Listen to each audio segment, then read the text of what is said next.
अस्मद्गुरुभ्यो नमः। श्रीरङ्गसिंहगिरिदेशिकपादसेवा प्राप्ता किल द्रविडवेदरहस्यजातं श्रीगौतमान्वयजमाश्रितभागधेयं गोपालदेशिकमहं शरणं प्रपद्ये। श्रीमद्गौतमवंशनायकमणेर्गोपालसूरेसुतं तत्पादाम्बुजलब्धयुग्मनिगमान्तार्धं सुशीलं सदा सद्विद्या विनयादि सद्गुणनिधिं स्वाचार्यनिष्ठान्वितं वन्दे वैष्णवभूषणं तमनघं श्रीरङ्गरामानुजं कौशिकान्वयसञ्जातं वेङ्कटार्यतनूभवं वेदान्ताचार्यसच्शिष्यं उडैवर्लुगुरुं भजे। कन्दाडवंशसञ्जातं रङ्गाचार्यतनूभवं गोपालाचार्यसच्छात्रं गोपालगुरुमाश्रये। श्रीमान् वेङ्कटनाथार्यः कवितार्किककेसरी वेदान्ताचार्यवर्यो मे सन्निधत्तां सदा हृदि। रामानुजदयापात्रं ज्ञानवैराग्यभूषणं श्रीमद्वेङ्कटनाथार्यं वन्दे వేదాంతదేశికం। భాగవతోత్తములందరికీ దాసోహాలు సమర్పిస్తూ స్వామి దేశికుల వారు అనుగ్రహించినటువంటి దయాశతకము అనేటటువంటి ఒక చక్కటి స్తోత్రాన్ని అధ్యయనం చేసేటటువంటి ప్రయత్నం చేస్తున్నాం. అద్భుతమైనటువంటి ఆశ్చర్యకరమైనటువంటి స్తోత్రం. తిరువేంగడంలో శ్రీనివాసుని యొక్క దయను దేశికుల వారు అనుభవిస్తూ ఆ అనుభవాన్ని 108 శ్లోకాలలో మనందరికీ కూడా అందంగా అనుగ్రహించారు. వారి అనుభవం మనసులో ఇమడక పొంగి ప్రవహిస్తే వాగ్రూపంలో ఈ స్తోత్రంగా మనందరికీ కటాక్షింపబడింది. అలాంటి గొప్పదైనటువంటి ఈ స్తోత్రంలో మొట్టమొదటిగా దేశికుల వారు ప్రపద్యంతే గిరిం ప్రాయః శ్రీనివాసానుకంపయాం. శ్రీనివాసుని యొక్క అనుకంపమే గిరిగా ఉందండి, తిరువేంగడంగా ఉంది. ఆ తిరుమలైకి దాసోహ సమర్పణం చేస్తున్నాను. ఇక్షుసార స్రవంత్యేవ యన్మూర్త్యా శక్కరాయుతం. ఆ తిరుమలలో వేంచేసి ఉన్నటువంటి శ్రీనివాసుని ఆశ్రయించడం వేరు, తిరుమలని ఆశ్రయించడం వేరు కాదు. ఆ శ్రీనివాసుని యొక్క దయే ఈ తిరువేంగడము అనేటటువంటి విషయాన్ని చెప్తూ అద్భుతంగా దానికి దాసోహ సమర్పణం చేశారు. తర్వాత ఆ దయను మనదాకా తీసుకొచ్చి కటాక్షింపచేసేటటువంటి గురు పరంపర అంతటికీ కూడా దాసోహ సమర్పణం చేశారు. విగాహే తీర్థ బహుళాం శీతలాం గురు సంతతిం శ్రీనివాస దయాంబోధి పరివాహ పరంపరాం. శ్రీనివాస దయాంబోధి పరివాహ పరంపరాం. ఆ పరంపర గురు పరంపరకంతటికీ కూడా దాసోహ అది మరేమిటో కాదు, శ్రీనివాసుని యొక్క దయాంబుధి నుండి వచ్చేటటువంటి పరంపర ప్రవాహమే సుమా అనే విషయాన్ని అందంగా చెప్పారు. తర్వాత ఆ గురు పరంపరలో ఆళ్వార్ల వరకు వేయించేసి ఉన్నటువంటి ఆచార్యులందరినీ సేవిస్తూ ఆళ్వార్లకి దాసోహ సమర్పణం చేశారు. 3వ శ్లోకంలో కృతినః కమలావాసకారుణ్యైకాంతినో భజయే ధత్తే యత్సూక్తిరూపేణ త్రివేది సర్వయోగ్యతాం. వేదానికి ఒక సర్వయోగ్యత అందరి చేత అధికరింపబడేటటువంటి ఒక యోగ్యత కలిగించినటువంటి కృతార్థులైనటువంటి ఆళ్వార్లని సేవిస్తున్నాను. పరమాత్మ దగ్గరికి మనల్ని చేర్చడంలో కృతార్థులైనటువంటి ఆళ్వార్లని సేవిస్తున్నాను అని అందంగా 3వ శ్లోకంలో ఆళ్వార్లకి దాసోహ సమర్పణం చేశారు. ఆళ్వార్లతో పాటు మహర్షుల్ని కూడా ఎవరైతే వేదంని ఉపబ్రహ్మణం చేసి ఆ వేదాంతములలో ఉన్నటువంటి అర్థములన్నిటినీ సులభంగా మనకి అందించినటువంటి పరాశర ముఖాన్ వందే. పరాశర ఇత్యాది మహర్షులందరికీ కూడా దాసోహ సమర్పణం చేశారు. 5వ శ్లోకంలో అశేష విఘ్న శమనం అనీకేశ్వరం ఆశ్రయే విశ్వసేనుల వారిని ఆశ్రయించారు. 6వ శ్లోకంలో విశ్వసేనుల వారికి కూడా ఆచార్య స్థానం వహించి మనందరినీ ఉద్ధరింపచేసేటటువంటి పెరియ పిరాట్టియార్ శ్రీదేవికి దాసోహం సమర్పణం చేశారు. 6వ శ్లోకంలో సమస్త జననీం వందే చైతన్యస్తన్యదాయనీం శ్రేయసీం శ్రీనివాసస్య కరుణామివ రూపిణీం. ఈవిడ మరెవరో కాదండి, శ్రీనివాసస్య కరుణామివ రూపిణీం. పరమాత్మ యొక్క కరుణకు ఒక రూపాన్ని గనక మనం ఊహించుకుంటే, రూపం దాలిస్తే, పెరుమాళ్ళ యొక్క కరుణకు రూపం దాలిస్తే, దానికి ఒక రూపం వస్తే అది పిరాట్టి యొక్క రూపమే, పిరాట్టిగానే ఉంటుంది సుమా అని చెప్తూ, ఆవిడ లోకంలో ఉన్నటువంటి వారందరినీ కూడా రక్షిస్తుంది. ఎలా రక్షిస్తుంది అంటే చైతన్య స్తన్యదాయని, పురుషకారం అనేటటువంటి ఒక ప్రవృత్తితోటి ఎలా మనందరినీ రక్షిస్తుంది, తన ఉపదేశాలతోటి దిద్దుబాటు చేస్తుంది మనందరినీ కూడా. ఉపదేశం అంటే జ్ఞానమయమైనటువంటి ఒక రూపం కాబట్టి చైతన్య స్తన్యదాయిని, జ్ఞానాన్ని ప్రసాదించేటటువంటి ఒక ఆవిడ. సమస్త జననీ, ఒకరు కావాల్సినటువంటి వారు, ఒకరు అక్కర్లేనటువంటి వారు అనే పక్షపాతం లేకుండా అఖిల జగన్మాతరం సమస్త జననీ చెప్తూ శ్రేయసీం, అనేక శ్రేయస్సులను కలిగిస్తుందండి. ఆవిడే అక్కర్లేదు, ఆవిడ ఎవరిని కటాక్షించాలని ఆవిడ అనుకుంటోందో వారందరి దగ్గరికి ఆవిడ ఎవరిని చూడాలి అని ఆశపడితే వారి దగ్గరికి ఆవిడ ప్రసాదించాలనుకున్నటువంటి శ్రేయస్సులన్నీ కూడా అహమహం పూర్వికం, నేను ముందు అని అవన్నీ కూడా వచ్చి చేరుతాయి అని భట్టర్ వారు అందంగా ఒక శ్లోకంలో చెప్తారు. రతిర్మతి సరస్వతి ధృతి సమృద్ధి సిద్ధి శ్రియ సుధా సఖియథో ముఖం చిచలిషేత్ తవ భ్రూలత తతో ముఖం అదేంధిరే బహుముఖీమహం పూర్వికాం విగాహ్య చ వసంవదాః పరివహంతి కూలంకషాః. ఆవిడ ఎవరిని కటాక్షించాలి అని వారి వైపు తన కనుబొమ్మలను తిప్పుతుంటేనే చాలండి. రతి, మతి, సరస్వతి, ధృతి, సమృద్ధి, సిద్ధి, శ్రియ, ఇవన్నీ కూడా అహం పూర్వికాం, నేను ముందు వారిని వెళ్ళి చేరుతానో. ఏ జీవుణ్ణైతే తల్లి కటాక్షించాలి, ఆయన వైపు చూడాలి అని ఇష్టపడుతోందో, మనసులో భావించిందో, ఆ జీవుడి దగ్గరికి ఇవన్నీ కూడా వచ్చి చేరిపోతాయి. వారి వరకు చేరిపోవటమే కాదండి, పరివహంతి కూలంకషాః, వారితో మాత్రమే నిలిచిపోకుండా వారి సంబంధీకులందరికీ కూడా ఆ కటాక్షం అనేటటువంటిది ప్రవహిస్తుంది అని అందంగా భట్టర్ వారు తెలియచేసినట్టుగా శ్రేయస్సును కలిగించేటటువంటి ఆవిడ. శ్రీనివాసస్య కరుణామివ రూపిణీం, శ్రీనివాసుని యొక్క కరుణయే రూపం దాల్చినటువంటి ఆవిడ అని శ్రీదేవికి దాసోహ సమర్పణం చేస్తూ, పెరియ పిరాట్టియారికి దాసోహ సమర్పణం చేస్తూ, తర్వాత శ్లోకంలో భూమాదేవికి దాసోహ సమర్పణం చేస్తున్నారు. ఆళ్వార్లు అందంగా ఒక నీలమంగయి అని ఈవిడికి తిరునామం. అలాంటి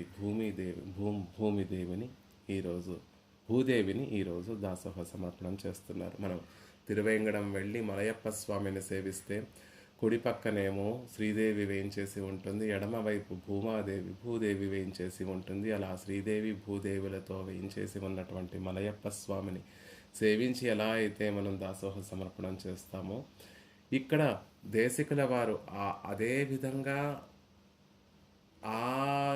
దానినే పాటిస్తూ, అంతేకాకుండా పరమపదంలో ఎలా అయితే పరమపదనాథుడు శ్రీదేవితో పాటు భూదేవి నీలాదేవి సమేతుడిగా పరమాత్మ ఎలా అయితే వేయించేసి ఉంటాడో, ఆ పరమపదనాథుడే తిరువేంగడంలో శ్రీనివాసుడిగా వేయించేసి ఉన్నాడు. కాబట్టి ఇక్కడ కూడా శ్రీనివాసునిలో పరమపదనాథుడిని దర్శిస్తున్నారా అన్నట్టుగా శ్రీదేవికి దాసోహ సమర్పణం చేస్తున్నారు, భూదేవికి దాసోహ సమర్పణం చేస్తున్నారు. తర్వాత శ్లోకంలో నీలాదేవిని కూడా ఆశ్రయిస్తున్నారు దేశికుల వారు. అందులో భాగంగా ఈరోజు శ్లోకంలో భూదేవిని సేవిస్తున్నారు ఈ విధంగా. వందే వృషగిరీశస్య మహిషీం విశ్వధారిణీం తత్కృపా ప్రతిఘాతానాం క్షమయా వారణం యయా. వందే వృషగిరీశస్య మహిషీం విశ్వధారిణీం తత్కృపా ప్రతిఘాతానాం క్షమయా వారణం యయా. అసలు భూదేవికి ఉన్నటువంటి తిరునామమే క్షమ అనేటటువంటి, ఆవిడికి ఉన్నటువంటి గుణమే ఆవిడ క్షమ అని, ఆవిడకు ఉన్నటువంటి గుణమే ఆవిడ తిరునామం కూడా. అందుకే క్షమయా, ఓర్పు కలిగినటువంటి ఆవిడ. యయా, ఆ గుణమే తిరునామముగా కలిగినటువంటి ఆవిడ, క్షమ అనేటటువంటి పేరు కలిగినటువంటి దేవత. ఆవిడ తిరునామమే క్షమ అండి అని చెప్తున్నారు. ఆవిడ చేసేటటువంటి, ఆవిడ కటాక్షం వల్ల కలిగేటటువంటి లాభం ఏమిటి, మనకి ప్రయోజనం ఏమిటి అంటే, ఆవిడ కటాక్షములకి ఎవరైతే పాత్రులవుతారో వారికి కలిగేటటువంటి పురుషార్థం ఏమిటి అంటే, తత్కృపా ప్రతిఘాతానాం, శ్రీనివాసుని యొక్క దయ మన దాకా చేరకుండా ఉన్నటువంటి విఘ్నములన్నిటినీ కూడా వారణం, తొలగిపోయేటట్టుగా కటాక్షించేటటువంటి ఆవిడ. పెరుమాళ్ళ దయ అందరి మీద సమానంగా ప్రవహిస్తూ ఉంటుంది, కానీ కొంతమంది మీద అది ఫలిస్తుంది, కటాక్షింపబడుతుంది, కొంతమంది దానికి పాత్రులు కావడం లేదు. దానికి కారణం ఏమిటి అంటే, ఆయన దయలో ఉన్నటువంటి లోటేమీ కాదండి. ఆయన సుహృదం సర్వభూతానాం, అన్ని భూతములకి సుహృత్ అయినటువంటి వాడు. సుహృత్ అంటే చక్కటి స్నేహితుడి వంటి వాడు. తన ఎవరితో అయితే మనం స్నేహం చేస్తామో వారు మనం బాగుండాలి, లేకపోతే మన స్నేహితుడు బాగుండాలి అని మనం ఎలా అయితే కోరుకుంటామో, స్నేహంలో అవతల వ్యక్తి ఎప్పుడూ సుఖంగా ఉండాలి, సంతోషంగా ఉండాలి అనే స్నేహంలో ఎలా అయితే భావన చేస్తూ ఉంటారో, పరమాత్మ కూడా మనకెప్పుడూ కూడా శ్రేయస్సులను కలిగించాలి అనేటటువంటి ఒక సంకల్పంతో నిత్యము ఆ దయను అంతటినీ కూడా మన మీద ప్రసరింపచేస్తూనే ఉంటాడు. కానీ ఆ దయకు పాత్రలు అవ్వకుండా మనం ఆ దయకు పాత్రలు అవ్వకుండా ఉండడానికి కారణము మనకుండేటటువంటి విఘ్నములండి. ఆ విఘ్నములన్నిటినీ కూడా వారణం, తొలగిపోయేటట్టుగా ఎవరి క్షమ అయితే పరమాత్మ కృపకు దయకు విఘ్నములుగా ఉన్నటువంటి ఆ విఘ్నములన్నిటినీ కూడా చేస్తాయో, ఆ క్షమ అనే పేరు కలిగినటువంటి భూదేవిని ఆశ్రయిస్తున్నాను. ఆవిడ ఎలాంటి ఆవిడ అంటే, వృషగిరి సస్య మహిషీం, వెంకటాచలపతి వృషగిరి యొక్క ఈసుని, వృషగిరిని మీద వేంచేసి ఉండి ఆ వృషగిరిని తన అధీనంలో ఉంచుకున్నటువంటి వెంకటాచలపతి యొక్క మహిషీం, పట్టపురాణి అయినటువంటి విశ్వధారిణి, విశ్వంభర అని తిరునామం కలిగినటువంటి భూదేవిని వందే, స్తుతిస్తున్నాను అని భూదేవికి దాసోహ సమర్పణం చేస్తున్నారు. ఈ శ్లోకంలో ఆవిడ యొక్క వైభవాన్ని తెలియచేస్తున్నారు. ఆవిడని ఆశ్రయిస్తే కలిగేటటువంటి లాభాన్ని తెలియచేస్తున్నారు. విశ్వధారిణి అని చెప్పడం వల్ల అన్నిటినీ ఓర్చుకునేటటువంటి శక్తి కలిగినటువంటి భూదేవి. ఆవిడకి ఉన్నటువంటి గొప్ప గుణం ఏమిటి అంటే క్షమ. కాబట్టి అన్నిటినీ ఓర్చుకునేటటువంటి శక్తి కలిగినటువంటి ఆ క్షమాదేవి అని పేరు క్షమాదేవి అని ప్రసిద్ధమైనటువంటి పేరు కలిగినటువంటి భూమాదేవిని ఆశ్రయిస్తున్నాను. శ్రీనివాసుని యొక్క దయ ప్రవహించకుండా అడ్డుపడేటటువంటి విఘ్నములన్నిటినీ కూడా ఈ భూదేవి తన కటాక్షం చేత నివారిస్తుంది. ఆ విఘ్నములన్నీ తొలగిపోయేటట్టుగా మనని కటాక్షిస్తుంది.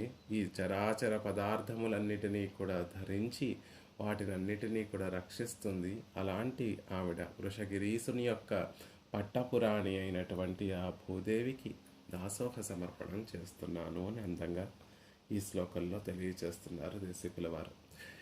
క్షమయే గుణంగా ప్రధానమైనటువంటి గుణంగా కలిగినటువంటి ఆవిడ. క్షమ అనేటటువంటి గుణము సంపత్తుగా కలిగినటువంటి ఆవిడ భూదేవి. పరమాత్మ వేయించేసి ఉండేటటువంటి ఆ తిరువేంగడానికి అనేక తిరునామములు ఉన్నాయి. భక్తులందరూ కూడా ఆ తిరువేంగడాన్ని అనేక నామములతోటి అనుసంధిస్తూ ఉంటారు. శ్రీశేషశైల గరుడాచల వెంకటాద్రి నారాయణాద్రి వృషాద్రి ముఖ్యాం ఆఖ్యాం త్వదీయ వసతేరని సంవదంతి. శ్రీ వెంకటేశ్వర సుప్రభాతంలో మనకి శ్లోకం కనిపిస్తూ ఉంటుంది. శ్రీశేషశైల గరుడాచల వెంకటాద్రి నారాయణాద్రి వృషాద్రి ఇత్యాది పేర్లతోటి ఆ తిరువేంగడం సంభావింపబడుతూ ఉంటుంది. అందులో ఒక్కటి ప్రఖ్యాతమైనటువంటి పేరేమిటి అంటే వృషాద్రి అనేటటువంటి పేరు. వృషుడు అనేటటువంటి పేరు కలిగినటువంటి మనువు ఈ తిరువేంగడంలో తపస్సు చేస్తే వరాహస్వామి ప్రసన్నుడై నువ్వు చేసినటువంటి తపస్సుకి మెచ్చి నువ్వు ధర్మాన్ని ఈ లోకంలో వృద్ధి అయ్యేటట్టుగా నువ్వు తపస్సు ఎందుకు చేశాడు అంటే లోక సంక్షేమార్థము ఆ ఆ ఆ వృషభుడు అనేటటువంటి పేరు కలిగినటువంటి మనువు తపస్సు చేశాడు కాబట్టి నువ్వు ధర్మాన్ని ప్రవర్తింపచేయడం, ధర్మాన్ని వృద్ధిపరచడం కోసం తపస్సు చేశావు. కాబట్టి ఇప్పటి నుండి ఈ పర్వతం వృషాద్రి అని వ్యవహరింపబడుతుంది. నేను హాయిగా ఇక్కడే వేయించేసి ఉంటాను. వృషాద్రి అని వ్యవహరింపబడుతున్నటువంటి ఈ కొండ మీదే వేయించేసి ఉంటాను అని వరాహస్వామి ఆయనని కటాక్షించడం వల్ల ఈ తిరువేంగడానికి వృషాద్రి అనేటటువంటి ఒక చక్కటి తిరునామం ఏర్పడింది. ఆ వృషాద్రికి ఈసుడైనటువంటి ఆ స్వామికి మహిషీం వృషగిరి సస్య మహిషీం, వృషగిరికి నాథుడైనటువంటి ఆ వృషగిరిని ఏలేటటువంటి ఆ స్వామి, ఆ వృషగిరిని అధిరోహించి వేయించేసి ఉన్నటువంటి ఆ స్వామికి పట్టమహిషీముడా అని చెప్తున్నారు. ధర్మ సంస్థాపనార్థాయ సంభవామి యుగే యుగే అని పరమాత్మ యొక్క వచనం.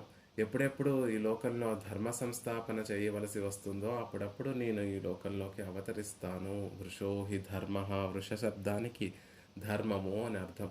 ఈ లోకంలోకి ధర్మాన్ని ప్రవర్తింపచేయడం కోసం ఆ కన్ననే తిరువేంగడముడియాన్గా ఈ వృషగిరి అందు వేయించేసి ఉన్నాడు. ధర్మ సంస్థాపన చేయడం కోసమే ఈ యుగంలో, కలియుగంలో పరమాత్మ ద్వాపర యుగంలో కണ്ണన్గా, త్రేతాయుగంలో పెరుమాళ్గా, ఆ ముందు ఉన్నటువంటి కృతయుగంలో వరాహస్వామిగా వేయించేసి ఉన్నటువంటి ఆ స్వామి ఈ కలియుగంలో తిరువేంగడముడియాన్గా వృషో హి ధర్మ, వృషగిరి ధర్మాన్ని తెలియచేసే ధర్మము అని ఒక వ్యవహారం కలిగినటువంటి ఆ వృషాద్రి మీద వేయించేసి ఉన్నాడు అని చక్కగా తెలియచేస్తున్నారు. అంటే ధర్మ సంస్థాపన కోసం పెరుమాళ్ళే వృషాద్రి మీద వేయించేసి ఉన్నారు అనే విషయాన్ని చెప్తున్నారు. ధర్మార్థ కామములు అనేటటువంటి మూడిటిని త్రివర్గము, మనకున్నటువంటి పురుషార్థాలలో ధర్మము, అర్థము, కామము అని చెప్తూ ఉంటారు. ఈ త్రివర్గాలలో శ్రేష్టమైనది ఏమిటి అండి అంటే అనుష్ఠించవలసిన దాంట్లో శ్రేష్టమైనటువంటిది లేకపోతే కోరుకోవలసినటువంటి పురుషార్థాలలో ప్రధానమైనటువంటి పురుషార్థం ఏది అంటే ఈ మూడిటిలో ఏది అంటే ధర్మము అని చెప్తారు. అలా లోకంలోకి ధర్మాన్ని ప్రతిపాదన చేయడం కోసం, ధర్మాన్ని ప్రవర్తింప చేయడం కోసం పెరుమాళ్లే ఈ వృషాద్రి మీద తిరువేంగడముడియాన్గా వేయించేసి ఉన్నారు. చతుర్విధ పురుషార్థములను ప్రసాదించేటటువంటి స్వామి పెరుమాళ్ల పట్ల ఆభిముఖ్యం కలగనటువంటి వారిలో ధర్మాన్ని ప్రవర్తింపచేసి తద్వారా తన పట్ల రుచిని కలగచేయడం కోసం ఇక్కడ వేయించేసి ఉన్నారు అనే విషయాన్ని చెప్తున్నారు. మామేకం శరణం వ్రజ అని భగవద్గీతలో అర్జునుడిని వ్యాజంగా పెట్టుకొని తన పాదార విందములనే శరణుగా పట్టుకోవాలి అనే విషయాన్ని చెప్పినటువంటి ఆ స్వామి ఆ పాదార విందములనే ప్రదర్శిస్తూ అర్చా తిరుమేనిగా ఇక్కడ శ్రీనివాసునిగా వృషగిరీసుడుగా పరమాత్మ వేయించేసి ఉన్నారు. అందుకే వృషగిరి సస్య మహిషి, శ్రీనివాసుని యొక్క పట్టమహిషి, కృతాభిషేక మహిషి. మహిషి అంటే కృతాభిషేక, పరమాత్మతో పాటు ఆ సింహాసనం మీద వేయించేసి ఉండి పట్టాభిషేకం జరిగేటప్పుడు ఆ భర్తతో పాటు ఆ చక్రవర్తితో పాటు వేయించేసి ఉండేటటువంటి ఆవిడ్ని పట్టమహిషి అంటారు. అంతేకాకుండా ఆ చక్రవర్తికి అనేక మంది భార్యలు ఉన్నప్పటికీ కూడా తన ధర్మాచరణలో ఎవరైతే నిత్యము సహకరించేటటువంటి యోగ్యత కలిగి ఉంటారో వారిని మాత్రమే పట్టమహిషి అంటారు. ఇక్కడ కూడా పత్ని దాన యజ్ఞ రక్షణాది యాగం అనేటటువంటి వాటిలలో అన్వయించేటటువంటి ఆవిడ పట్టమహిషి. భూదేవి కూడా హ్రీశ్చతే లక్ష్మీశ్చ పత్నం, వేదం ఒక్క లక్ష్మీదేవిని మాత్రమే పత్నిగా చెప్పకుండా హ్రీశ్చతే లక్ష్మీశ్చ పత్నం, సర్వేశ్వరుడు ఎవరు, పురుషోత్తముడు ఎవరు అంటే హ్రీ అని శబ్దం చేత చెప్పబడేటటువంటి భూదేవి, లక్ష్మీ వాచురాలైనటువంటి లక్ష్మీదేవి ఇద్దరూ కూడా పత్నులుగా కలిగినటువంటి వాడు సర్వేశ్వరుడు అని ఇద్దరికీ సమానమైనటువంటి ప్రాధాన్యాన్ని కలగచేసింది. కాబట్టి శృతి ఈవిడ కూడా పట్టమహిషియే అనే విషయాన్ని అందంగా వృషగిరి సస్య మహిషి అనే విషయాన్ని చెప్తున్నారు. అందుకే ఆహ్, అన్ని చోట్ల కూడా ఉత్సవవరులు ఎప్పుడూ కూడా శ్రీదేవి భూదేవి సమేతంగా పెరుమాళ్ళు ఎప్పుడూ కూడా వేంచేసి ఉంటారు అని చెప్తూ దేశకుల వారే భూస్థుతిలో అందంగా ఒక శ్లోకంలో చెప్తారు. త్వం వ్యాహృతి ప్రథమత ప్రణవ ప్రియం తే సంవేదయత్ అఖిల గణ తమేవ. భూస్థుతిలో భూదేవి యొక్క వైభవాన్ని తెలియచేస్తూ, తల్లి నీ నాథుడైనటువంటి శ్రీమన్నారాయణుడు ప్రణవం చేత చెప్పబడుతున్నాడు. ప్రణవంలో కూడా అకారం చేత శ్రీమన్నారాయణుడు ప్రధానంగా తెలియచేయబడుతున్నాడు. ఆ ఓంకారము ప్రణవం ఎందు నుండి ఆవిర్భవించింది అంటే 3 వేదముల నుండి 3 వ్యాహృతులు వచ్చాయి అని. అందులో మొదటిది ఓం భూర్భువస్వః అని భూశబ్దం చేత భూ వాచకం కలిగినటువంటి వ్యాహృతిదే ముందు అనుసంధింపబడుతుంది. కాబట్టి భూదేవి పరమాత్మకి నీ పట్ల ఎంతో ఇష్టము. అందుకే నీ వాచకంగా నిన్ను తెలియచేసేటటువంటి వ్యాహృతినే మొదటిగా అనుసంధింపచేస్తూ తద్వారా దాని ద్వారానే ఆయన ప్రతిపాదింపబడుతున్నాడు అని అందంగా ఒక చమత్కారంగా ఒక సమన్వయాన్ని చేస్తారు. పరమాత్మకి భూదేవి పట్ల అత్యంత ప్రేమ. ఎందుకు అంటే పరమాత్మను తెలియచేసేటటువంటి ప్రణవంలో మొట్టమొదటి వ్యాహృతి ఏది అంటే భూర్భువస్వ, భూశబ్దమే కదా అని ఇంకా సమన్వయం చేస్తూ, అందుకని పరమాత్మకి ఇద్దరు పట్టమహిషుల అందరి పట్ల సమానమైనటువంటి ప్రేమే అనే విషయాన్ని చెప్తున్నారు. విష్ణుపత్నీం మహీం దేవీం మాధవీం మాధవ ప్రియాం. లక్ష్మీదేవి యొక్క ప్రియ సఖి అయినటువంటి భూమిదేవి మాధవీం మాధవ ప్రియాం లక్ష్మీ ప్రియ సఖీం దేవీం నమామి అచ్యుత వల్లభాం. శ్రీదేవికి అవయవభూతురాలైనటువంటి ఆవిడ ఈ భూదేవి. ఇతర దేవేరులందరూ కూడా లక్ష్మీదేవి యొక్క భూతులే. అంటే అందరూ కూడా ఆవిడలో అంతర్భవించినటువంటి వారే అనే విషయాన్ని చెప్తూ, కాబట్టి ఆవిడ పరమాత్మకి ఆనందాన్ని కలగచేస్తూ ఉంటే వీరందరూ కూడా పరమాత్మని సేవిస్తూ ఉంటారు అనే విషయాన్ని తెలియచేస్తున్నారు భట్టర్ వారు కూడా. మిగిలినటువంటి దేవేరులందరూ కూడా పిరాట్టి యొక్క అవయవములే అనే విషయాన్ని అందంగా ఒక శ్లోకంలో తెలియచేస్తారు. భోగ్యావామపి నాంతరీయకతయా పుష్పాంగరాగై సమం నిర్వృత్త ప్రణయాతి వాహన విధౌ నీతా పరివాహతాం దేవి త్వామనునీళయా సహ మహి దేవ్యః సహస్రం తథా యాభిస్త్వం స్తనబాహుదృష్టిభిరివ స్వాభిప్రియం శ్లాఘసే. పరమాత్మతోటి అవధి లేనటువంటి ఆనందాన్ని అనుభవిస్తున్నటువంటి ఆ తల్లి భోగ్యావామపి నాంతరీయకతయా పుష్పాంగరాగైస్తమ. పెరుమాళ్ళు పిరాట్టి ఆనందాన్ని అనుభవిస్తూ ఉంటే, లీలా రసాన్ని అనుభవిస్తూ ఉంటే, మిగిలినటువంటి దేవేరులందరూ కూడా పుష్పాంగరాగైస్తమం, పుష్పము, పరిమళము, చందనము ఇత్యాది ద్రవ్యాలుగా వేయించేసి ఉంటారు. అంటే వారు విడిగా ఏదో వేరే వ్యక్తిగా ఉన్నట్టుగా కాకుండా వారిద్దరూ అనుభవించేటటువంటి లీలారసంలో ఉపయుక్తమైనటువంటి పరికరములుగానే ఉంటారే తప్ప వారు వేరే వారు అనేటటువంటి భావన అక్కడెక్కడ ఉండదు. నిర్వృత్త ప్రణయాతి వాహన విధౌ నీతా పరివాహతాం. ఒక చెరువులోకి నీరు వచ్చి చేరిపోతూ ఉంటే, ఆ చెరువు నిండిపోతూ ఉంటే, ఆ చెరువును రక్షించడం కోసం ఆ చెరువుకి పక్కన ఒక చిన్న తూమును ఏర్పాటు చేసి ఆ అధికంగా వచ్చేటటువంటి గట్టులు తెగిపోకుండా ఉండడం కోసం చెరువు యొక్క హద్దులు పాడైపోకుండా ఉండడం కోసం ఎలా అయితే ఒక చిన్న తూమును ఏర్పరిచి ఆ తూముల నుండి అధికంగా ఉన్నటువంటి నీరును ఎలా అయితే బయటకి ప్రవహింపచేస్తూ ఉంటారో, అలాగే పెరుమాళ్ళు పిరాట్టి ఆనందాన్ని అనుభవిస్తూ ఉంటే ఆ అనుభవం అతిశయించి పొంగి ప్రవహిస్తూ ఉంటే ఆ ప్రవాహమే వీరి ద్వారా మిగిలినటువంటి దేవేరుల ద్వారా అనుభవింపబడుతుంది. దేవి త్వామను నీలయా సహ మహీదేవ్య సహస్రం తథా యాభిస్త్వం స్తనబాహుదృష్టిభిరివ స్వాభిప్రియం శ్లాఘసే.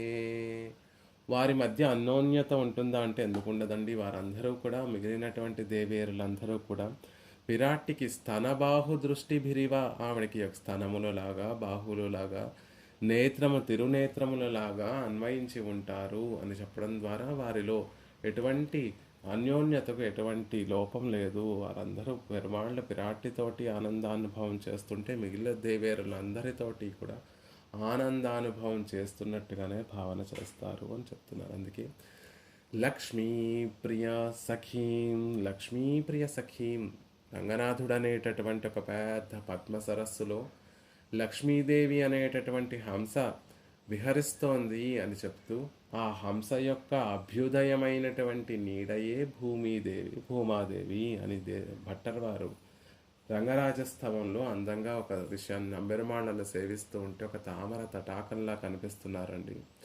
ఆ తామర తటాకంలో ఒక హంస సంచరిస్తోంది. ఆ హంసే శ్రీదేవి లక్ష్మీ పిరాట్టి. ఆ హంస యొక్క నీడ ఏదైతే ఆ హంసను విడవకుండా హంస యొక్క నీడ, అది కూడా పెరిగేటటువంటి నీడ, అభ్యుదయమని చెప్పడంలో ఉన్నటువంటి ఆంతర్యం ఏమిటి అంటే వారిద్దరి మధ్యలో ఉన్నటువంటి ఆ అన్యోన్యత ఎప్పుడు కూడా పెరుగుతూనే ఉంటుంది తప్ప తరగదు అని చెప్పడం కోసం అలా పెరిగేటటువంటి నీడలా ఉండేటటువంటి ఆవిడ భూమాదేవి అని అందంగా వర్ణిస్తారు. అలా శ్రీలక్ష్మీ ప్రియ సఖీం దేవీం నమామి అచ్యుతవల్లభాం, విష్ణుపత్ని మహీం దేవీం, విష్ణుకి పత్ని అయినటువంటి భూదేవి, ఆ శ్రీయపతికి చాలా ప్రియమైనటువంటి ఆవిడ, మాధవ ప్రియాం, చాలా ప్రియమైనటువంటి ఆవిడ. అంతేకాదండి, అచ్యుత వల్లభాం, అచ్యుతనికి వల్లభ, తనని ఆశ్రయించినటువంటి భక్తులని చేజారిపోకుండా గట్టిగా పట్టుకునేటటువంటి వాడు.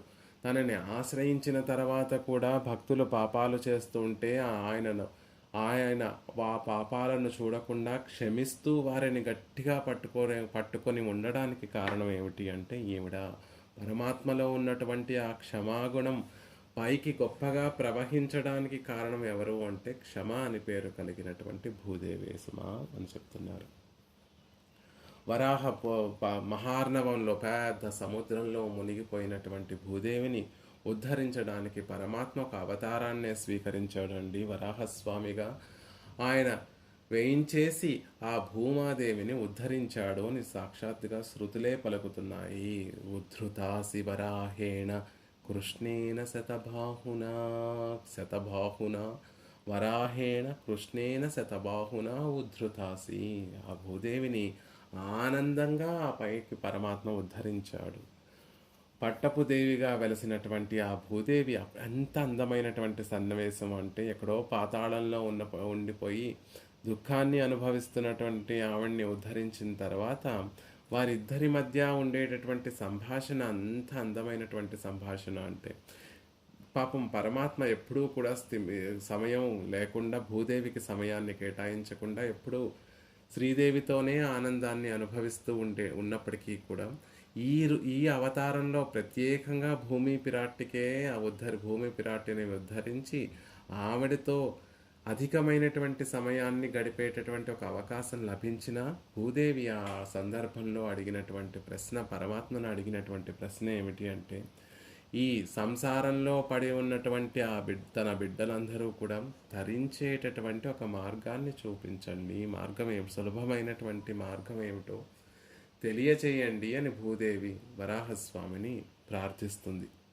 ఆ సందర్భంలో కూడా, ఏకాంత సందర్భంలో, వారిద్దరే ఉన్నటువంటి సందర్భంలో కూడా లోక ఉజ్జీవనాన్ని కాంక్షించేటటువంటి మాతృమూర్తి భూదేవి అనే విషయాన్ని అక్కడ మనకి తెలియజేయబడుతుంది. కల్పాదౌ హరిణా స్వయం జనహితం దృష్టేన సర్వాత్మనాం ప్రోక్తం స్వస్య చ కీర్తనం ప్రబదనం స్వస్మై ప్రసూనార్పణం.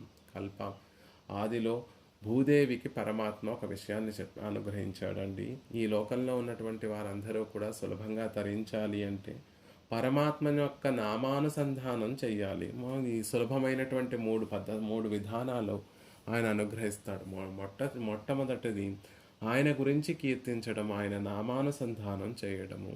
ఇంకొక పని ఏమిటి అంటే, ఏ దిక్కు లేనటువంటి వాడిగా దీనుడిగా రెండు చేతులను జోడించి అనన్యగతుకుణ్ణి నేను, నువ్వే తప్ప అనన్య శరణ్యుణ్ణి అనన్య గతికుణ్ణి అని చెప్తూ నువ్వే రక్షకుడుగా ఉండాలి స్వామి అనే మహావిశ్వాసంతో ప్రపత్తి రూపమైనటువంటి దాసోహ సమర్పణం చేయటం.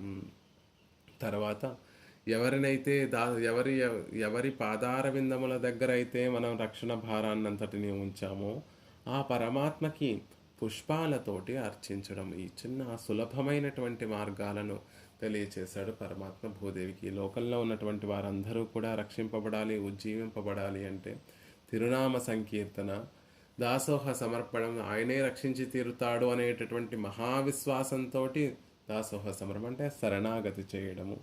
శరణాగతి చేసిన తర్వాత పొద్దు పొడుచుకోవడం ఎలా అండి అంటే పెరుమాళని అర్చించడము, ఆయనకి మంచి మంచి పుష్పాలతోటి ఆయనను సేవించడము.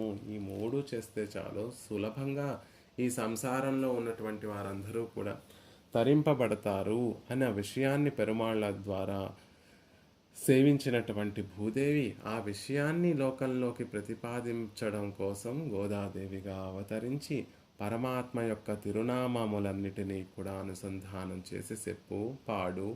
ఇవే తిరుప్పావై 30 పాసురాలలో కూడా పరమాత్మ యొక్క గుణానుభవం చేస్తూ ఆయన తిరునామ సంకీర్తన చేయండి అనే విషయాన్ని ప్రధానంగా తెలియచేస్తూ ఆ పుష్పమాలిక కైంకర్యాన్ని చేయండి అనేటటువంటి విషయాన్ని తెలియచేస్తూ నీతో ఏజేజు పిరవెక్కం ఉందన్నోడు ఉత్తోమే యామో ఉనక్కే నామాక్షైవం మత్తైనం కామంగళ్ మాత్తు అని చెప్తూ ఆయన పాదార విందముల దగ్గర మన రక్షణ భారాన్నంతటినీ ఉంచి నీ పాదార విందములను సేవించేటటువంటి ఒక భాగ్యాన్ని మాకు ప్రసాదించవయ్యా అని ఈ లోకంలోకి భూదేవి గోదాదేవిగా అవతరించి మనందరికీ కూడా చేసినటువంటి ఉపకారం. అందుకే వృషగిరీసస్య మహిషి ఆ వృషాద్రినాథుని యొక్క పట్టమహిషి ఈవిడ. విశ్వధారిణి, లోకాన్నంతటినీ కూడా లోకంలో ఉన్నటువంటి సకల చరాచర వస్తువులన్నిటినీ కూడా ధరించి ఉన్నటువంటి ఆవిడ. లోకంలో ఉన్నటువంటి పాడి పంటలు సకల ప్రాణులను ధరిస్తుంది. లోకంలో ఉన్నటువంటి భోగ్య పదార్థాలన్నిటినీ జీవులకి అనుగ్రహించి వారు సుఖంగా ఉండేటట్టుగా చేస్తుంది అనే విషయాన్ని చెప్తారు. అందుకే భూదేవికి సర్వాన్ని సహించేటటువంటి స్వభావం కలిగించి ఉండే ఆవిడ. ధరించే స్వరూపం కలిగి ఉండటమే కాకుండా సమస్త జీవవర్గాన్ని ఉద్ధరించడానికి అన్నిటినీ సహించేటటువంటి క్షమాగుణం కలిగినటువంటి ఆవిడ భూదేవి. అందుకే ఆవిడికి క్షమా బాహ్యే చ ఆధ్యాత్మికే చైవ దుఃఖే చోత్పాదితే సతీ న కుప్యతి నవాహంతి సా క్షమా పరికీర్తత. క్షమ అంటే అసలు అర్థం ఏమిటండి అంటే బాహ్యేచ ఆధ్యాత్మికే చైవ, బాహ్యంగా కానీ శారీరకంగా కానీ మానసికంగా కానీ దుఃఖే చోత్పాదితే సతి, ఎంత దుఃఖాన్ని కలిగింపచేసినప్పటికీ కూడా నకుప్యతి, కన్నెర్ర చేయకుండా కొంచెం కూడా కోపం తెచ్చుకోకుండా ఉండేటటువంటి గొప్ప నేర్పరితనాన్ని క్షమా అంటారు. ఆ ఓర్పు అంటే ఏమిటి అంటే ఎంత దుఃఖాన్ని కలిగించినప్పటికీ కూడా ఈ లోకంలో ఉన్నటువంటి వారి యొక్క పాప భారాన్నంతటినీ కూడా మోసేటటువంటి గొప్ప ఓర్పు కలిగినటువంటి ఆవిడ. మనం చేసేటటువంటి పాపాలు తక్కువ పాపాలు కాదండి, మేరు పర్వతం కన్నా కూడా అధికమైనటువంటి పాపరాశినంతటినీ కూడా మనం చేస్తూ ఉంటాము. ఆ పాపరాశిని కలిగినటువంటి జీవులందరినీ కూడా ఎంత ఓర్పు ఉండాలి, ఆ జీవులందరినీ ఇంత పాపాలు చేసినటువంటి జీవులందరినీ కూడా మోయాలి అంటే గొప్ప క్షమ కావాలి. కాబట్టి క్షమాగుణమే కలిగినటువంటి ఆవిడ. చేతనను పరమాత్మ ఈ జీవులందరినీ కూడా రక్షించడం స్వాభావికమైనటువంటి దయ మీదే ఆధారపడి ఉంటుంది. ఆయన దయ చూపితేనే మనం అందరం రక్షింపబడతాం. స్వతంత్రుడైనటువంటి ఆ స్వామి జీవులు చేసినటువంటి పాపాలను చూసి కొంచెం కోపం కలిగి వీరిని నేను చెయ్యను, రక్షించను అని చెప్పేటటువంటి సందర్భంలో లక్ష్మీదేవి పురుషకారం చేస్తుంది, భూదేవి కూడా పరమాత్మకి పురుషకారం చేస్తుంది అని చెప్తారు. లక్ష్మీదేవి చేసేటటువంటి పురుషకారాన్ని దయ అని చెప్తారు. భూదేవి చేసేటటువంటి పురుషకారాన్ని క్షమ అంటారు. రెండూ కూడా రక్షించడానికి కావలసినటువంటి ఆవశ్యకములే. రెండూ లేకపోతే రక్షించడం అనేటటువంటి కార్యం అవ్వదండి. అదేమిటి, దయ ఉంటే చాలనుకుంటాం, క్షమ కూడా కావాలంటే దయ యొక్క పరిణామ రూపమే క్షమ. అంటే ఆ రెండూ కావాలి. ఎందుకు అంటే మనం చేసేటటువంటి పాపములను చూసి పరమాత్మ వెనకంజ వేయకుండా ఉండడానికి, తన ముఖం తిప్పేసుకోకుండా ఉండడానికి క్షమ కూడా కావాలి. అంటే మరి అది భూదేవి కటాక్షం చేత మనకి కలిగేటటువంటి లాభం. ఆవిడ ఏం చేస్తుంది అంటే తత్కృపా ప్రతిఘాతానాం క్షమయా వారణం. శ్రీనివాసుని యొక్క దయా ప్రవాహాన్ని నిరోధించేటటువంటి విఘ్నములన్నిటినీ కూడా పోగొడుతుంది. పెరుమాళ్ళ యొక్క దయ మన మీద ప్రసరించకుండా, దయకు పాత్రులం అవ్వకుండా ఉండడానికి కారణం మనం చేసుకున్నటువంటి పాపములే. పరమాత్మ యొక్క ఆజ్ఞారూపములైనటువంటి వేద శాస్త్రాలలో ఈ విధి నిషేధాలు, ఇవి చేయాలి ఇవి చేయకూడదు అని పరమాత్మ కొన్నిటిని ఆజ్ఞాపించాడు. ఆయన ఆజ్ఞను ఉల్లంఘించడము అంటే ఆయన చెయ్యి అని చెప్పినటువంటి విషయాలన్నిటినీ కూడా చెయ్యకుండా ఉండడము, ఆయన చెయ్యొద్దు అని శాస్త్రం ద్వారా ప్రతిపాదన చేసినటువంటి విషయాన్ని చేసి తీరటము, చెయ్యకూడనటువంటి పనులన్నిటినీ చేయడాన్ని దోషము అంటారు. చెయ్యవలసినటువంటి పనులన్నిటినీ చేయకుండా ఉండడాన్ని గుణహాని అంటారు. కాబట్టి జీవులకి దోషములు ఉంటాయండి, గుణహానులు ఉంటాయి. గుణహాని కూడా ఉంటుంది. పోనీ ఒక్కసారి చేసి ఉండి వదిలేస్తామా? లేదు. ఇప్పటికీ పెరుమాళ్ళని ఆశ్రయించకపోయినా ఇప్పటికీ కూడా ఆ దోషములను గుణహానులను ఆచరిస్తూ ఉంటాం. కాబట్టి అవి ఆర్ధాపరాధములు. అంటే ఇంకా పచ్చిగా ఉన్నటువంటి, ఇంకా పెరుమాళ్ళని ఆశ్రయించిన తర్వాత, శరణాగతి చేసిన తర్వాత, ఆచార్య కటాక్షాన్ని పొందిన తర్వాత, ఆచార్యుల చేత దిద్దుబాటు అయిన తర్వాత కూడా ఇలాంటి ప్రవర్తన మనలో ఉంటుంది. ఆ ప్రవర్తన నుండి దానికి కారణం ఏమిటి అంటే మన పాపాలు. ఈ అపరాధములన్నిటినీ చూసి పరమాత్మ క్షిపామి అజస్రమం అశుభమైనటువంటి జన్మలలోకి వీరందరినీ పంపించేస్తాను, నరకాలలోకి పంపించేస్తాను అని పరమాత్మ ఈ జీవుడు చేసినటువంటి పాపాలన్నిటినీ కూడా చూసి తన ముఖాన్ని కుడివైపుకు తిప్పేసుకుంటే, ఆ పక్కన వేయించేసి ఉన్నటువంటి పిరాట్టి కిమేతత్ నిర్దోష కహైహ జగతి, ఎవరుంటారండి తప్పులు చేయనటువంటి వారు ఈ లోకంలో? మీరు అలా వచ్చినటువంటి వారందరినీ కూడా తప్పులు చేసినటువంటి వారు అని ఉపేక్షిస్తూ ఉంటే, శరణాగత వత్సలుడివి, దయాసముద్రుడివి అనేటటువంటి ఆ బిరుదములన్నీ కూడా ఏమైపోతాయి? కాబట్టి వారిని దయతోటి రక్షించండి అని పెరుమాళ్లలో ఉన్నటువంటి దయను ప్రేరేపింపచేసేటటువంటి ఆవిడ లక్ష్మీదేవి. ఆవిడ చేసేటటువంటి పురుషకారం చేత పెరుమాళ్లలో ఉన్నటువంటి ఆ దయ పైకొస్తుందండి. అసలు పురుషకారం అంటేనే సనోతీతి పురుష, అధికంగా ఇచ్చేటటువంటి వాడు అంటే పురుషుడు. పురుష శబ్దానికి అర్థము అధికంగా ఇచ్చేటటువంటి వాడు. జీవుడు రాగానే జీవుని యొక్క పాపాలు చూసి మనసు కలుషితమైపోయినటువంటి సర్వేశ్వరుడు మొహం పక్కకు తిప్పేసుకుంటే, ఆయన ఏమి ఇవ్వకుండా మొహం పక్కకు తిప్పేసుకుంటే, మళ్ళీ లక్ష్మీదేవి యొక్క పురుషకారం చేత ఆయన మనని కటాక్షిస్తున్నాడు, అధికంగా ఇచ్చేటటువంటి వాడు అవుతున్నాడు. కాబట్టి ఆ పురుషకారం చేత పరమాత్మకి ఒక అతిశయాన్ని కలిగిస్తోంది అని చెప్తారు.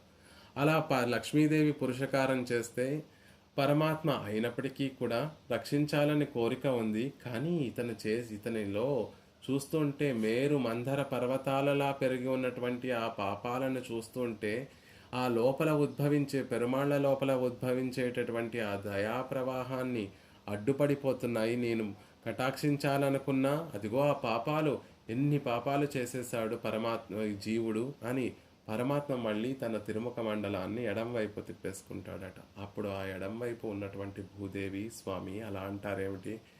క్షిపామి అనడం బదులు క్షమామి అనండి చాలు. క్షిపామి అంటే తోసేస్తాను, ఆ మాటల్ని కొంచెం మార్చి క్షమామి అనండి. ఆ లోపల జీవుడు చేసినటువంటి పాపాలన్నిటినీ కూడా క్షమిస్తాను అనేటటువంటి ఒక్క మాట అనండి. సర్వేశ్వరులు మీరు అఘటిత ఘటన సామర్థ్యం కలిగినటువంటి వారు మీరు తలుచుకుంటే ఆ పాపములన్నీ కూడా ఒక లెక్క. ఆ పాపములన్నిటినీ కూడా క్షమించండి. దోషో యద్యపి తస్య స్యాత్ సతామేతత్ అగర్హితం. ఆశ్రితుల యందు దోషాలు ఉన్నా గర్హించకుండా వారిని కాపాడుతాను అని కదా మీరు చెప్పారు రామావతారంలో. మీరు చెప్పినటువంటి వ్రతం, ఈ వ్రతాన్ని నేను పాటిస్తాను అని చెప్పారు కదా. దోషాలు ఉన్నప్పటికీ కూడా వాటిని నేను తొలగించి మిమ్మల్ని పరిగ్రహిస్తాను అని అనుగ్రహించారు కదా. మరి దానిని అనుసరించి ధర్మపత్ని అంటే పట్టమహిషి అంటే పరమాత్మ భర్త తన ధర్మాన్ని తప్పిపోతూ ఉంటే ఆ ధర్మం తప్పిపోతున్నటువంటి భర్తకి దిద్దుబాటు చేసి తన మాటలతోనో అనేక ఉపాయాలతో భర్తని మళ్ళీ ధర్మం వైపు నడిపించేటటువంటి ఆవణ్ణి పత్ని, ధర్మపత్ని అంటారు. కాబట్టి భూదేవి కూడా అదిగో ఆనాడు మీరు దోషో యద్యపి తస్య స్యాత్ అని చెప్పారు కదా. ఈ దోషాలన్నిటినీ కూడా క్షమించి రక్షించండి. ఆ కొండల కన్నా కూడా భారమైనటువంటి ఆ పాపాలన్నిటినీ మీరొక్క మీ కటాక్షం చేత అవన్నీ కూడా అహం త్వా సర్వ పాపేభ్యో మోక్షయిష్యామి మా శుచః అని చెప్పారు కదా. వాటిని క్షమించి రక్షించండి అనే విషయాన్ని భూదేవి మన పట్ల సిఫార్సు చేస్తుంది. కాబట్టి లక్ష్మీదేవి చేసేటటువంటి ఆ దయ ఫలించాలి అంటే భూదేవి చేసేటటువంటి సిఫార్సులో క్షమ ఫలిస్తే దయ ఫలిస్తుంది అని అందంగా తెలియచేస్తారు. ఆ దయ ఇంకా లోపల నుండి పెళ్ళుబికి బయటికి గొప్పగా ప్రవహించాలి. ఒకవేళ ప్రవహించిన మన పాపాలన్నీ కూడా దయా ప్రవాహానికి అడ్డుగా ఉండకూడదు అంటే భూదేవి కటాక్షం కావాలండి. అందుకని ఆవిడ్ని ఆశ్రయిస్తాం. అలా గొప్ప కటాక్షాన్ని చేసి భూదేవి కటాక్షంతో మనం కృతార్థులం అవుతాము. కాబట్టి ఆ తల్లిని ఆశ్రయిద్దాము. వందే వృషగిరీశస్య మహిషీం విశ్వధారిణీం తత్కృపా ప్రతిఘాతానాం క్షమయా వారణం యయా.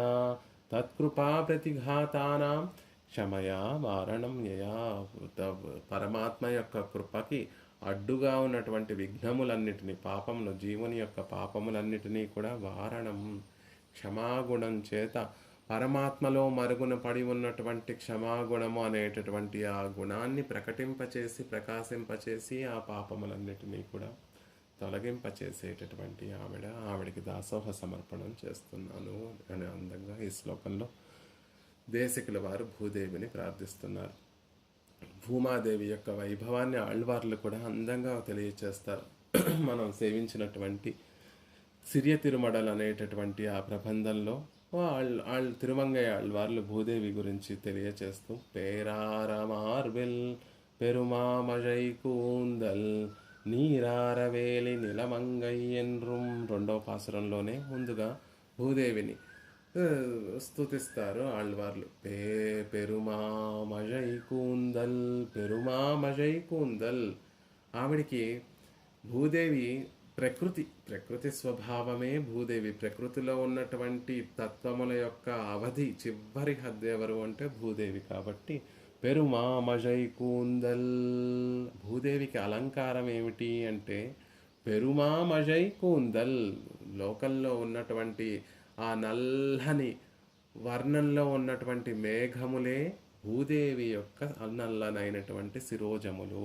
భూమికి ఆభరణములు ఏమిటి అంటే ఆకాశంలో నల్లటి మేఘములన్నీ కూడా ఆకాశంలో సంచరిస్తూ ఉంటే అవన్నీ కూడా భూదేవి యొక్క శిరోజములుగా ఉన్నాయి, ప్రకాశిస్తున్నాయి. అందంగా తిరుమంగయ్య ఆళ్వార్లు ఒక వర్ణన చేస్తున్నారు. మామజై కూందల్. నల్లటి మేఘములన్నిటినీ కూడా శిరోజములుగా కలిగినటువంటి ఆవిడ. ఆ మేఘములే నల్లని శిరోజములుగా కలిగినటువంటి ఆవిడ. నీరారవేలి అంటే ఆవిడికి ఒక రక్షణగా ఉండేటటువంటి, భూమికి రక్షణగా ఉండేటటువంటిది ఏమిటండి అంటే నీర్వేలి, ఆవరణ జలమే వేలి. ఒక రక్షణగా ఉండేటటువంటి ఆవిడ అంటున్నారు. నిలమంగై పరుపు మంగై అనేటటువంటి మాట పూర్ణురాలు, సౌందర్యంలోనూ పూర్తి కలిగినటువంటి ఆవిడ, గుణాలలోనూ పూర్తి కలిగినటువంటి ఆవిడ. నిలమంగై అనేటటువంటి మాటతోటి భూమాదేవిని అభివర్ణిస్తున్నారు. ఒక ఇందులో వర్ణన ఎలా ఉంటుంది అంటే, ఒక కుల స్త్రీకి ఉండవలసినటువంటి లక్షణములన్నిటినీ చెప్తున్నారు. ఒక స్త్రీకి అందమైనటువంటి పతివ్రతకి చక్కటి శిరోజములు ఉంటాయండి. అలా పెరుమామజై కూందల్ ఉన్న చక్కటి పతివ్రత ఎలాంటి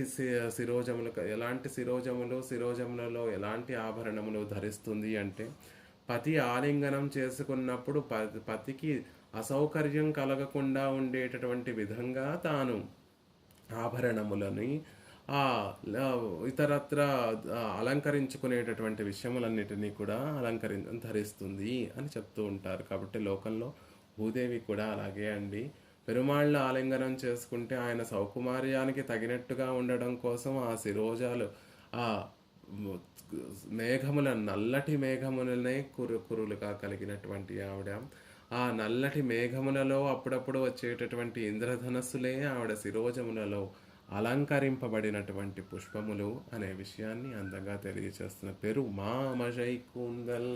ఆయన సౌకుమార్యానికి తగినట్టుగా ఈవిడ యొక్క వైభవం ఉంది, ఈవిడ యొక్క శిరోజముల యొక్క అందం ఉంది అనే విషయాన్ని చెప్తున్నారు. అంతేకాకుండా పెరుమాళ్ళ యొక్క శిరోజములని యొక్క అందాన్ని ఎలా చెప్తారు అంటే, నల్లటి వర్ణం అండి. ఆ నల్లటి వర్ణంలో కూడా నలుపంతా కూడా తీస్తే కన్నన్ యొక్క కేసరములు, ఆ కన్నన్ యొక్క శిరోజములు ఎలా ఉంటాయి అంటే, నల్లటి రంగులో చీకటిలో ఉన్నటువంటి నలుపునంతటినీ కూడా, ఆ నలుపులో ఉన్నటువంటి సారాన్నంతటినీ కూడా తీస్తే ఆ సారమే కన్నన్ యొక్క కేశములలా ఉంటాయి.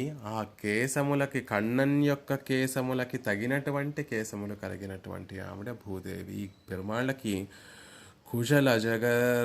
కుశలజగర్ అనేటటువంటి ఒక తిరునామం ఉంది. అందమైనటువంటి కేశపాసములు కలిగినటువంటి వాడు. ఆ కుశలజగర్కి తగినటువంటి కేశపాసములు కలిగినటువంటి ఆవిడ. ఈవిడ కేశపాసములు ఎలాంటివండి అంటే, పెరుమామజై కూందల్, పెద్ద నల్లని మేఘములను కేశములుగా కలిగినటువంటి భూదేవి. నీటిని బాగా తాగి పైకెగసినటువంటి కాలమేఘ సమూహమే ఈవిడ యొక్క కేశబంధములు. ఉత్తమ స్త్రీ యొక్క కేశములు ఎలా ఉంటాయి అంటే, నల్లగా ఉంటాయి, దట్టమైనటువంటివి, పలు వంపులు తిరిగి ఉంటాయి, పలు పుష్పములతోటి కూర్చబడి ఉంటాయి. అలాగే ఇక్కడ కూడా భూదేవి యొక్క కేశపాసములు కూడా నల్లటి మేఘములే ఆ భూదేవి యొక్క కేశములు. ఆ మేఘముల చాటు ఉండేటటువంటి ఆ చంద్రుడు, ఆ మేఘముల చుట్టూ ఉండేటటువంటి ఆ నక్షత్రములు, మేఘాన్ని అలుముకొని ఉన్నటువంటి ఆ ఇంద్రధనస్సే ఆవిడ శిరోజములలో అలంకరింపబడినటువంటి ఆ అలంకారములు అని చెప్తూ, నీరారవేలి. ఉత్తమమైనటువంటి స్త్రీ ఎప్పుడూ కూడా తన ఒక కట్టుబాటులో ఉంటుంది, ఒక రక్షణలో ఉంటుంది. కాబట్టి ఈవిడికి రక్షణ ఏమిటి అంటే, ఆవిడ ధరించినట్టు ఈ లోకంలో ఉన్నటువంటి ఆవరణ జలం, భూమికంతటికి పైన ఉన్నటువంటి ఆవరణ జలమే ఈవిడికి ఒక రక్షణలా ఉంది. ఈవిడ రక్షణ అంటే, ఒక స్త్రీ ఎలా అయితే తన పతివ్రత ఎలా అయితే తన కట్టుబాట్లలో ఉంటుందో, అలా ఈవిడికి కూడా ఈ అండం చుట్టూ ఉండేటటువంటి ఆ ఆవరణ జలమే నీరారవేలి. ఆ ఆవరణ జలమే భూదేవికి రక్షణ అంటున్నారు. అసలు ఈవిడ ఎలాంటిది అండి అంటే, వామనన్మణిందు, వామన అవతారం స్వీకరించినటువంటి ఆ పరమాత్మ తర్వాత త్రివిక్రముడుగా పెరిగి లోకాలన్నిటినీ కూడా కొలిచిన తర్వాత ఈ భూమికి పేరేమిటి అంటే వామనన్మణి, మణిదు. ఇది వామనుని యొక్క భూమే అని అందరూ కూడా చెప్తారు. కాబట్టి ఆయన కొలుచుకున్నాడు. 3 పాదముల చేత 3లో అంతటినీ కొలిచి, ఒక పాదం చేత భూమిని అంతటినీ కొలిచాడు. కాబట్టి అప్పటి నుండి ఇది వామనుని యొక్క భూమే అండి అని చెప్తారు కదా. అలా ఉండేటటువంటి ఆవిడ నీరారవేలి, ఆ భూమికి రక్షణగా ఆవరణ జలం ఉంది అని చెప్తారు. అంతేకాకుండా ఆరం అనేటటువంటి పదానికి చందనము అని పేరు. నీరు అనేటటువంటి పదానికి, నీరు ఎలా అయితే చల్లని స్వభావం కలిగి ఉంటుందో అలాంటి చల్లని స్వభావం కలిగినటువంటి ఆవిడ పెరుమాళ్ళ ఆలింగనం చేసుకున్నప్పుడు ఆయన సౌకుమార్యానికి ఆయనకు అతిశయం కలిగించడానికి గొప్ప పరిమళభరితమైనటువంటి ఆ పరిమళాన్ని కలిగి ఉండేటటువంటి ఆవిడ, చందన పరిమళము చల్లదనము కలిగినటువంటి ఆవిడ అని చెప్తూ, ఉత్తమమైనటువంటి పతివ్రత తన భర్తకే ఆనందాన్ని ఆవిడ భర్తకే చెంది ఉండి భర్తకే ఆనందాన్ని కలగ చేస్తున్నట్టుగా ఈవిడ కూడా చందన పరిమళము నీరారవేలి అని చెప్పడం ద్వారా ఆ హద్దు, చల్లదనానికి హద్దు, ఆ పరిమళానికి హద్దు ఏది అంటే భూదేవి సుమ. భూమి గంధవతి భూమి అని మామూలుగా మనకు తెలిసినప్పటికీ కూడా ఆ గంధం కూడా అద్భుతమైనటువంటి చందన పరిమళము. సింహాచలంలో నిత్యము కూడా వరాహస్వామికి చందనాన్ని ఒక కవచంగా ఏర్పరుస్తూ చందనాన్ని అలుముతూ చక్కగా పెరుమాళ్ళకి చందనాన్ని సమర్పిస్తూ ఉంటారు. ఆ భావన ఈ నీరారవేలి సమన్వయం అవుతూ ఉంటుంది. ఎందుకు అంత ఆయా పెరుమాళ్ళకి చందనాన్ని సమర్పిస్తున్నారంటే భూదేవి చందనం గంధవతి భూమి కాబట్టి ఆ చందన పరిమళము చల్లని దళము భూదేవి అని చెప్తున్నారు. అంతేకాకుండా చందనానికి చల్లనిదనానికి హద్దు ఈవిడ అని చెప్పడం ద్వారా మిగిలినటువంటి దేవేరులతోటి పెరుమాళ్ళు ఆనందాన్ని అనుభవం చేస్తూ ఉంటే కోపమో తాపమో ఈవిడికి ఎప్పుడూ కూడా కలగదండి. లక్ష్మీదేవితోటి పిరాట్టితోటి పెరుమాళ్ళు ఆనందంగా వేయించేసి ఉన్నటువంటి సందర్భంలో ఈవిడికి ఎటువంటి ద్వేషము కానీ అసూయ కానీ ఉండదు. అందుకే నీరారవేణి చందనంలాగా ఆ చల్లదనంతో కూడినటువంటి ఆవిడ ఉత్తమమైనటువంటి పతివ్రత. నిలమంగై ఎన్రుం, నిలమంగై పరిపూర్ణురాలు, గుణపూర్తి సౌందర్యపూర్తి కలిగినటువంటి ఆవిడ అని చెప్తున్నారు దేశకుల వారు. భూమి స్థుతిలో అందంగా కొన్ని అందమైనటువంటి శ్లోకాలలో భూదేవి యొక్క వైభవాన్ని తెలియజేస్తారు. ఏదైనా ఒక వృక్షం బాగా పెరగాలి అంటే ఆ వృక్షం యొక్క వేళ్ళు దృఢంగా ఉండాలండి. ఆ వేళ్ళు మంచి నేలలో ఉంటే అప్పుడు వృక్షం బాగా పెరుగుతుంది. హరిచందనము అని చెప్పబడేటటువంటి వృక్షము, పారిజాతం వృక్షానికి హరిచందనము అని కూడా పేరు.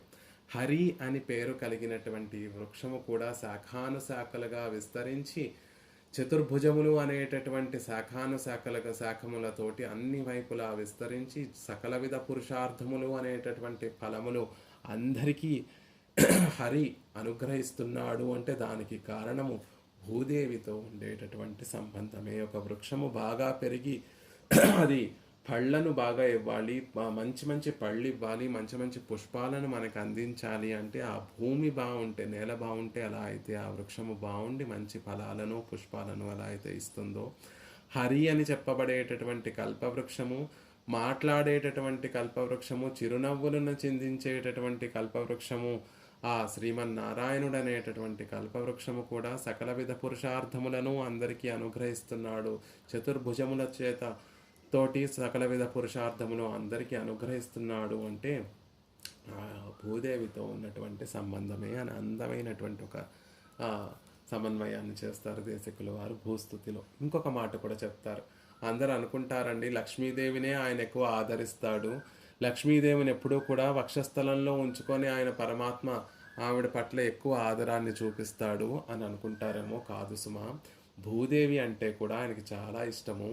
లక్ష్మీదేవిని ఎలా అయితే నిత్యము వక్షస్థలంలో ఉంచి వేంచేపు చేసుకొని ఆవిడకి ఆనందాన్ని కలిగిస్తున్నాడో, భూదేవిని ఆయన శిరస్సున తల మీద ఉంచుకుంటాడు. ఎలా అండి అంటే భూమి ఎక్కడ ఉంటుంది అంటే ఆదిశేషుని యొక్క ఫణముల మీద భూమి ఉంటుంది అని చెప్తారు.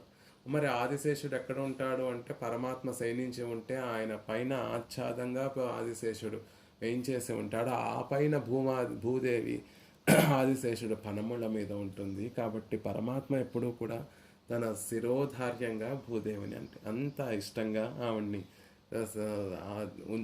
ఆవిడికి ఆదరాన్ని కలిగిస్తాడు పరమాత్మ అని చమత్కారంగా వేదాంత దేశకుల వారే భూస్తు